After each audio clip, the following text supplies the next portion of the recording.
So this question now is, what is addiction? What do we mean when we say someone is addicted to one thing or the other? So addiction is generally a strong desire or a longing to have something or to do something, irrespective of its harm on us. So hello once again, lovely people. Welcome again to Feature 3. Today is another day, and we believe that our videos are so far helping you. Thank you so much for being with us all through this period. Today we want to talk about something about addiction. We want to explore the topic of addiction, what we mean by addiction, the various types of addiction, and then we narrow our discussion to drug or substance addiction. So I want you all to relax as we explore this particular topic of addiction. So the question now is, what is addiction? What do we mean when we say someone is addicted to one thing or the other? So addiction is generally a strong desire or a longing to have something or to do something, irrespective of its harm on us. So whenever we long so much to do something that we feel like we are out of control, we feel like, we have to do it at all costs, then it's something that we are becoming addicted to, and it's something that we have to watch out for. So addiction is generally a strong desire or a compulsion to do something or to have something despite its adverse consequences. And there are so many forms of addiction. Previously, when we talk about addiction, people will always center or have their mind centered on drugs or substances, and then things like pornography, even though people would always want to, shun or, hide away from that particular topic, that is pornography. But with the emergence of technology, there have been so many other forms of addiction coming up in recent times. We have things like gambling disorder or addiction. We have things like internet gaming addiction, and this is particularly evident amongst the youth, the youngsters, especially the people of the male gender, young males, whereby they sit over the internet for hours on end just to play games on the internet. And then we have caffeine intoxication as one of the forms of addiction. We also have pornography addiction, and then most commonly we have drug or substance addiction. So today we want to delve into the topic of drug or substance addiction. What drug addiction is, how to identify a relative or a friend who is struggling with drug addiction, and the help that we can provide for the person. So before we even talk about the subject of drug addiction, we want to look at what a drug is. What do we mean by a drug? What is the definition of a drug? So basically, a drug is any substance apart from food or water that, when taken into the body, alters the normal body functioning physically. So anything we take into our body other than food or water that alters the normal functioning of the body physically is a drug. And drugs are generally classified as either legal or illegal. So legal drugs are things that are sold in pharmacies, that are used in hospitals, that we can sometimes purchase over the counter. And then illegal substances are substances that are, kind of classified as Class A drugs, that the law does not permit for people to have, in their day-to-day movements. So drugs can be either legal or illegal.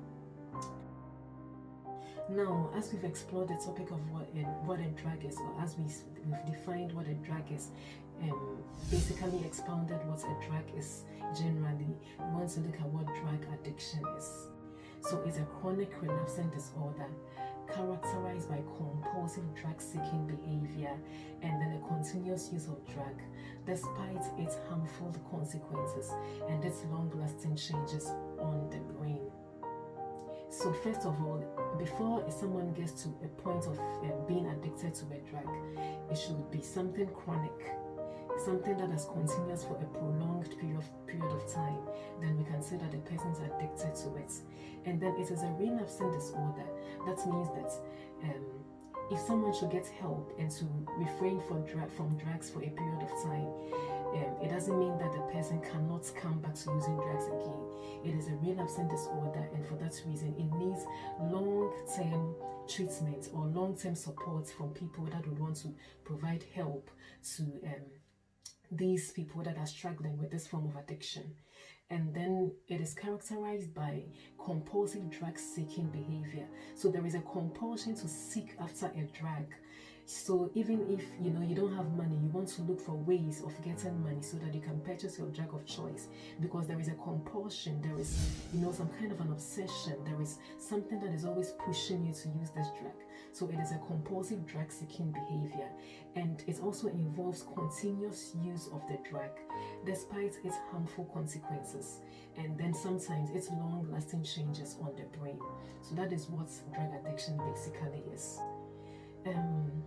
Now we want to look at some common drugs that people get addicted to.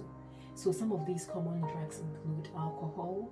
It also includes marijuana, which is also known as weed. Other people call it hashish in some pages, to mention a few names, common names for this particular drug. We have hallucinogens, drugs that affect our perception, when you see the equates images. So amongst these hallucinogens, we have PCP, which is phencyclidine, we have LSD, and then other forms of hallucinogens. We have inhalants. People are addicted to inhalants, which includes paint thinners and glues. It is surprising to know that people are actually addicted to paint thinners and glues. And then we also have people getting addicted to opioid painkillers. That includes codeine, heroin, and then oxycodone. And then we have people getting addicted to sedatives, to hypnotics and anxiolytics. So drugs like, anxiety, drugs used to treat anxiety disorders. Drugs like the Zets hypnotics, the zopiclones, and the zolpidem. We also have drugs like lorazepam and diazepam that people are addicted to. And then we have cocaine, we have methamphetamine and other stimulants, and we also have the famous tobacco that people will get addicted to. Yeah, hello. So in continuation on our topic of addiction, or drug addiction to be specific, we have to understand that the substances that people use affects three major areas of our lives.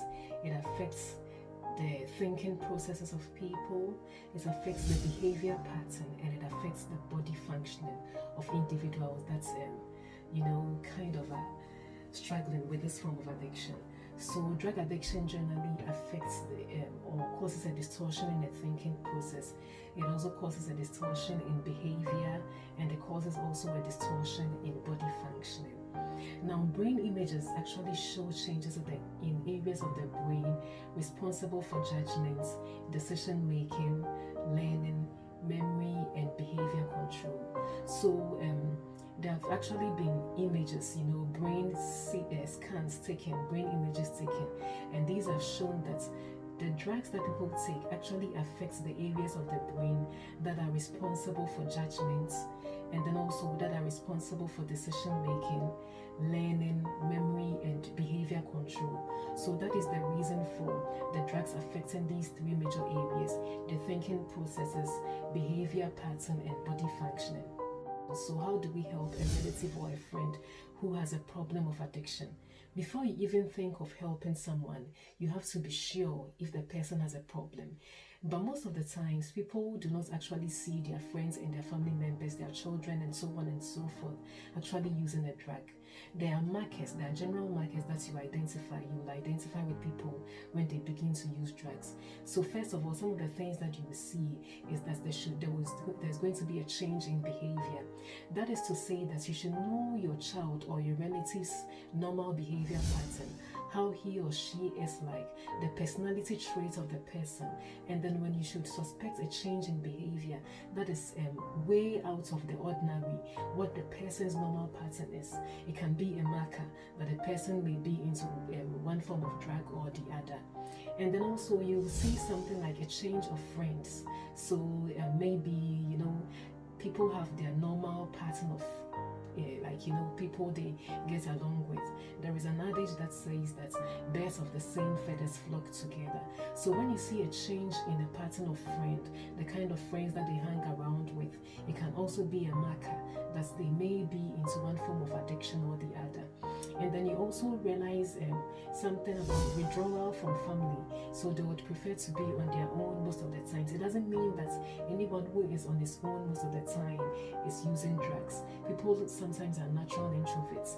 But when you see someone who actually gets along well with the family and then all of a sudden decides to withdraw from family members, it can also be a marker, or something that you can use to identify if they are using one form of drug or the other.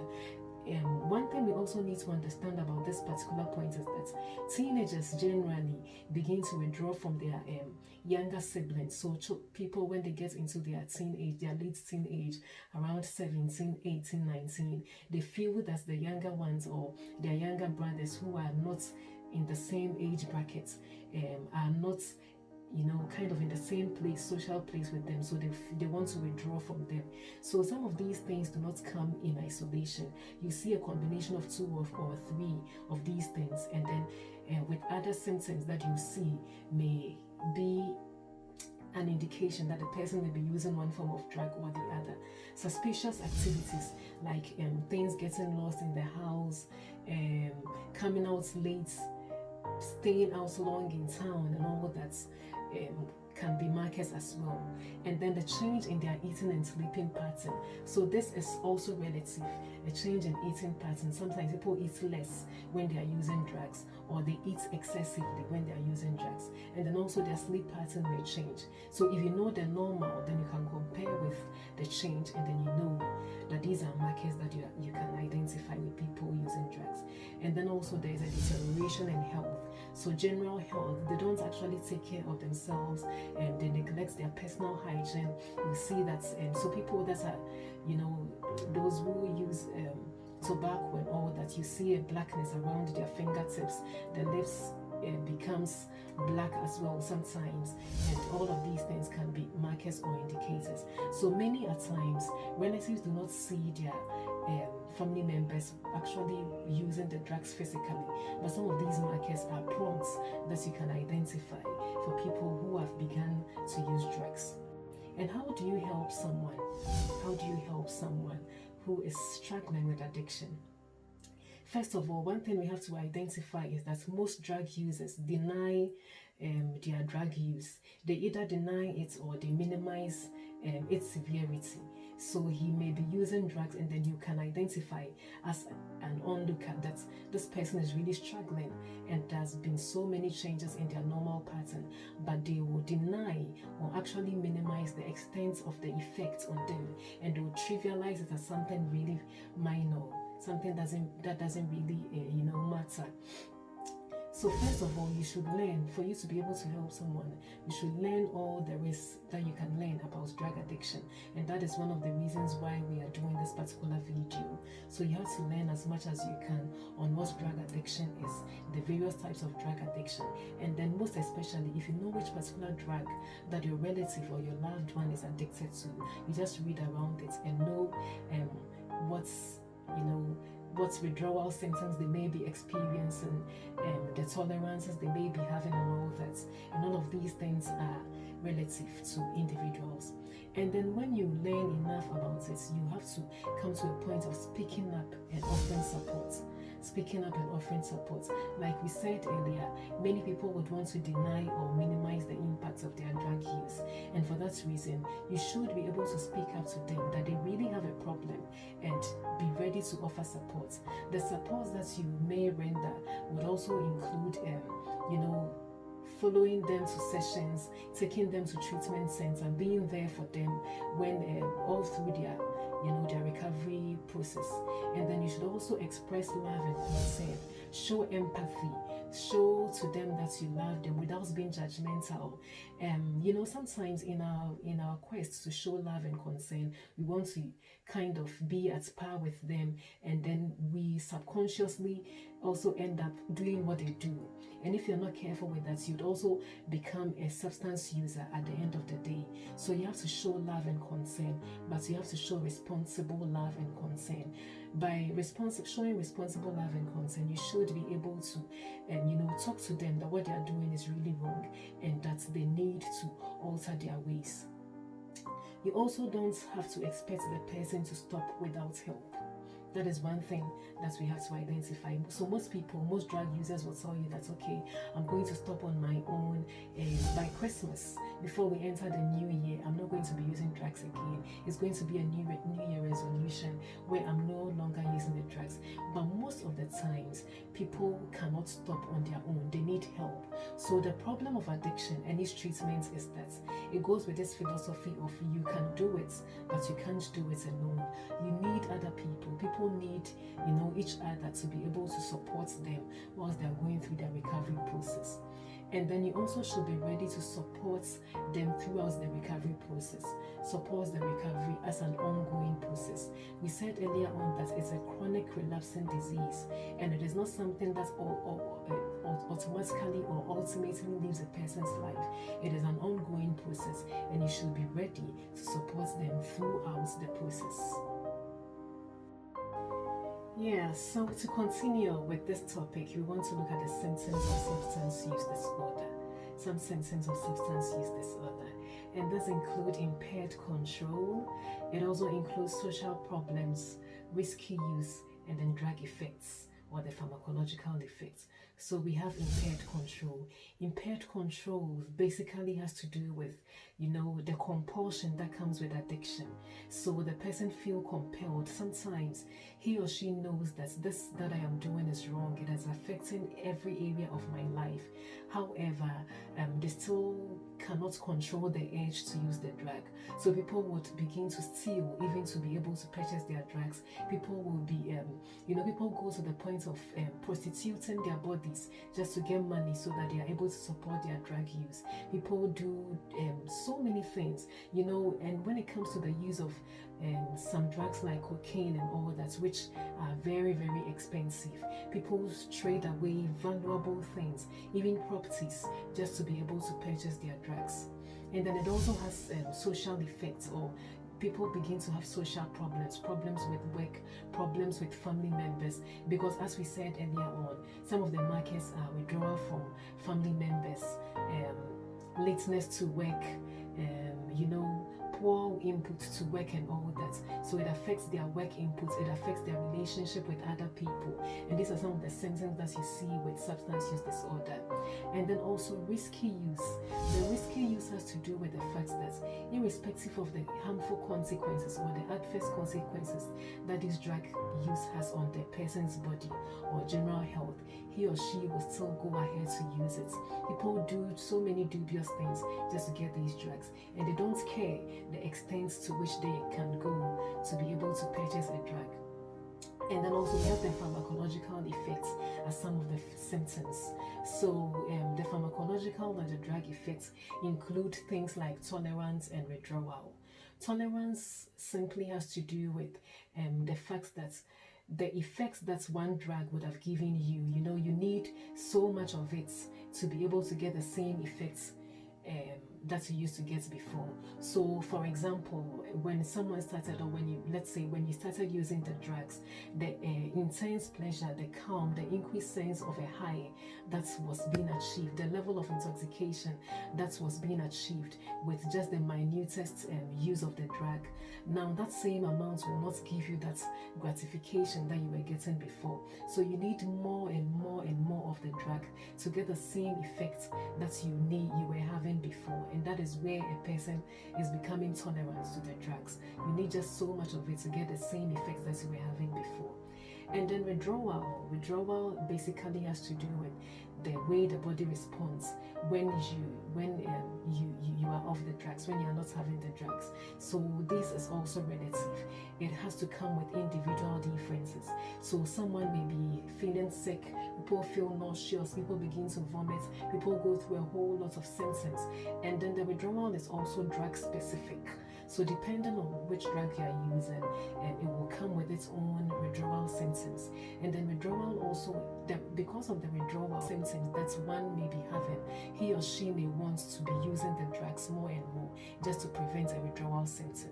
So these are the four main symptoms that chronic substance use comes with.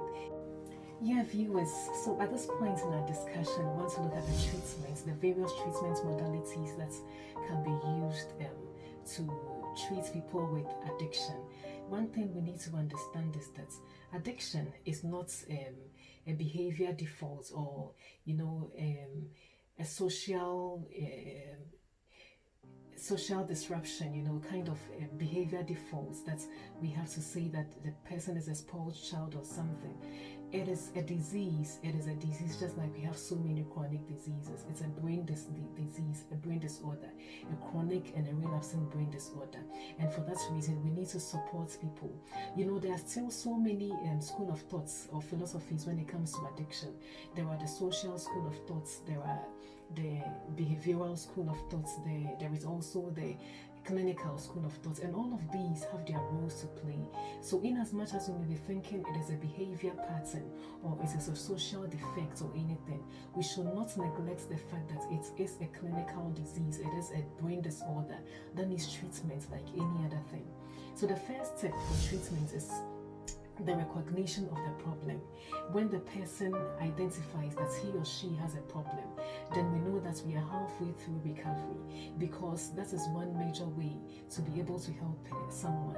So if the person recognizes that he or she has a problem, then we are halfway through recovery. That's notwithstanding, we still will be able to help someone who does not identify addiction as a problem. Many people come into treatment centers with so much denial and minimization of their illness.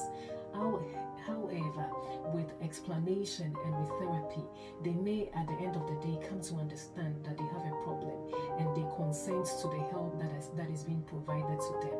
So the first step to recovery is the recognition of the problem. And then also, most of the times, one thing that is needed is hospitalization. That is quite extensive. So most rehabilitation units, drug treatment centers, have a period of about 6 years to sometimes 2 years and beyond for treatment.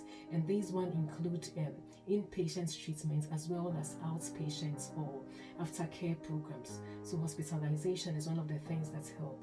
We also have therapeutic communities. So therapeutic communities are, kind of an environment that is created where, it's free of any form of mind-altering substances, and they use things like behavior modification therapy. They use dialectical training and all that, cognitive behavioral therapies, DBT skills, anger management controls, building of positive esteem and all that, to be able to help these people suffering from addiction. And we also have outpatient programs like Narcotics Anonymous, Alcoholic Anonymous, and these outpatient programs go beyond just the individual, but also centers on the family of people suffering from addiction. So this addiction doesn't just affect an individual, but it affects an entire family and then the society at large. So families of addicts who are directly affected by their relatives' substance use also have things like Al-Anon for alcoholic, people who have family members that are addicted to alcohol, and the now-anon for people who use narcotic substances. So these are some of the things that help. So first of all, you have to recognize that you have a problem. Hospitalization, that is quite extensive, a prolonged period of time. We also have therapeutic communities that are used, and then we have the outpatients programs. Most importantly, one thing we should note is that we can't take God out of the treatment or the recovery process. We can't take God. So we have to understand that we need a higher power. We need a control from a higher power who will be able to help us out of this addiction. I mean, we, even the family members and then the addicts themselves, need to come to this understanding that they need God to help them, because it has become a compulsion. You should realize that it's a compulsive disorder, and without the help of God, sometimes it is generally impossible. So all the other things help, but we also need God in our fights in addiction. So this is basically about the treatments. But sometimes you have to get to a point of prevention rather than getting to actually experiencing the problem and then wanting to resolve it. Prevention would have to come with parental guidance,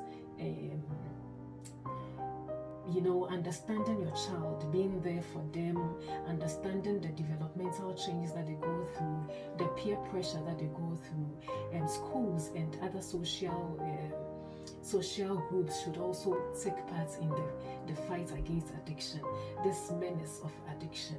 We need a society, we need social groups, we need schools, we need families and parents to be there for their children, for their family members, to identify when they are going through, when they are deviating from the norm, and also to be able to, actually help them before they hit rock bottom. So this is some of the things that we need, and most importantly, we need God in the fight against addiction. Yeah, before we end this topic, I want us to explore quite extensively about the God factor in the recovery process, the God factor. So we mentioned earlier that in as much as there are so many therapies, there is hospitalization for a period of between 6 months to 2 years, using therapeutic communities, outpatient facilities or programs, and all that. We also need God in the fight against addiction. So, for example, with the Narcotics Anonymous and then the Alcoholic Anonymous, there is something that they talk about, which is how it works. And this is basically something that they've entitled the 12 steps in Alcoholic Anonymous and Narcotics Anonymous. So various people who have been able to recover from drug addiction came out with these 12 steps, and they dubbed it as how it works. And with all these steps, you realize that they were talking about God, they were talking about a higher power, they were talking about a greater force, something beyond themselves that helped them to fight this addiction. So from I just want us to go through a few of the steps. So the first step said that we admitted we were powerless over our addiction and that our lives had become unmanageable. We admitted that we were powerless over our addiction and that our lives had become unmanageable. This tells us that these people came to a point of realization that on their own they could do nothing. There was little that they could do on their own. And then the second step says that we came to realize that a power greater than ourselves could restore us to sanity. We came to realize that a power greater than ourselves could restore us to sanity. So all that these people were saying was that there was a higher power, a power that was greater than themselves, that they came to realize that it was only by this power that they could come back to sanity. And then they said in the third step that we made a decision to turn our will and our lives over to the care of God as we understood Him. We made a decision to turn over our wills and our lives over to the care of God as we understood Him. So here, there is a clear mention of God. So there is a God factor. They came to a point of realization that they had to turn their wills and their care to God as they understood Him. And in the fourth step, they said they made a searching and a fearless moral inventory of themselves.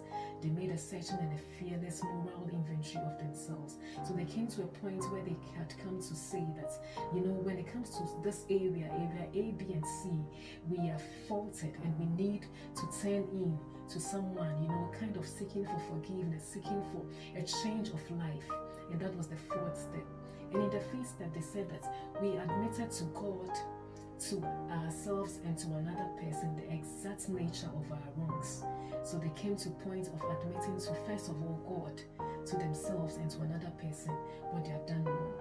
So all of these things show us that there is a God factor, there is a higher power, there is a God who is in control of the things we do when it comes to addiction, that it is only God who can help.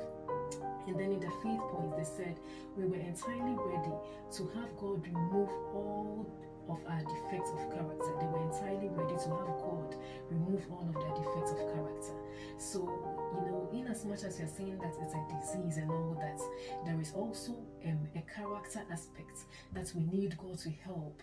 We actually need to turn our will and our lives over to God and ask Him to take control. So addiction is beyond, disease, is beyond medicine.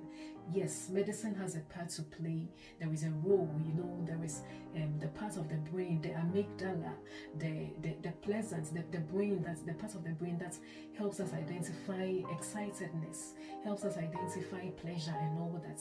That has a place to play, a role to play when it comes to addiction.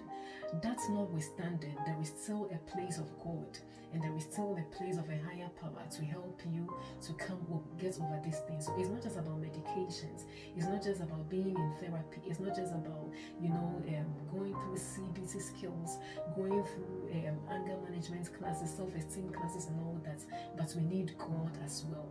And then finally, they said that they humbly asked God to remove all their shortcomings.